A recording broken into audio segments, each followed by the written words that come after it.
Hello hi, मी Ujjwala, Kolhapur special उज्ज्वलाच रेसिपीमध्ये आपले स्वागत। चला तर मी आज तुम्हाला गावरान पद्धतीमध्ये शेवग्याच्या शेंगेची आमटी कशी बनवायची ह्याची एकदमच अशी सोपी रेसिपी सांगणार आहे।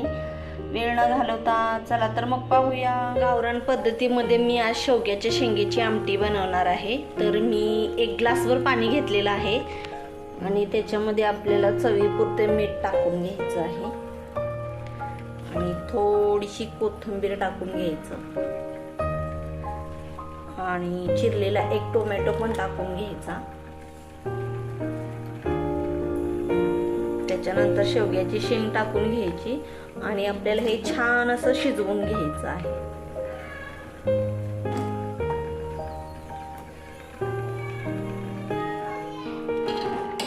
10 मिनिटांमध्येच आपली शेवग्याची शेंग शिजलेली आहे आणि हिला आपण आता एका डिशमध्ये काढून घेऊ आणि परत हिला आपण एक फोडणी देऊ। डायरेक्ट फोडणी दिली तर शेवग्याची शेंग एवढी चवीला नाही लागत, पण अशा प्रकारे जर तुम्ही करून बघितला तर ती खायला पण एकदमच अशी टेस्टी लागते। 2 चमचे मी तेल टाकून घेतलेलं आहे। तेल चांगलं गरम झाल्यानंतर आपल्याला याच्यामध्ये 1 चमचा जिरे, 1 चमचा मोहरी छान तडतडू द्यायचं। एकदम मस्त असा तडका बसला पाहिजे याचा।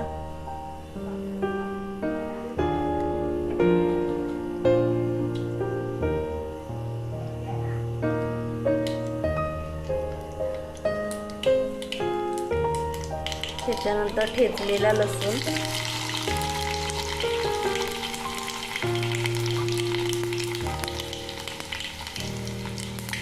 अर्धा 1 चमचा हळद,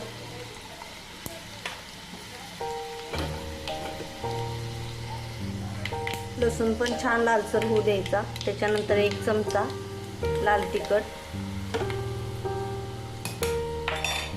आणि आपल्याला हे शिजवलेल्या शेंगांचं पाणी टाकून चांगली फोडणी द्यायची आहे।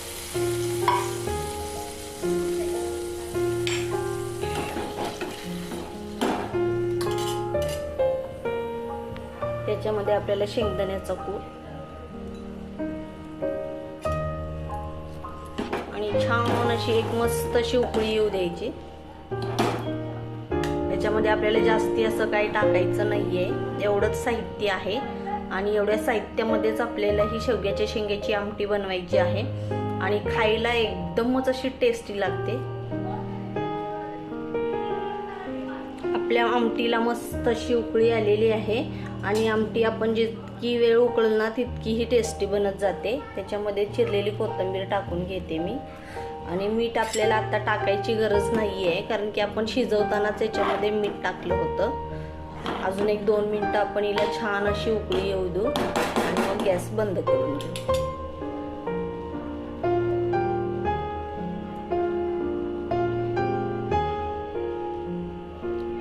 आणि आपण हिला एका बाउलमध्ये आता काढून घेऊ। तुम्ही पाहू शकता आमटीला आपल्या तरी एकदमच अशी मस्त आलेली आहे। आणि तुम्हाला जर माझी ही रेसिपी आवडली असेल तर माझ्या YouTube पेजवरती जाऊन लाईक, शेअर आणि सबस्क्राईब करा। धन्यवाद।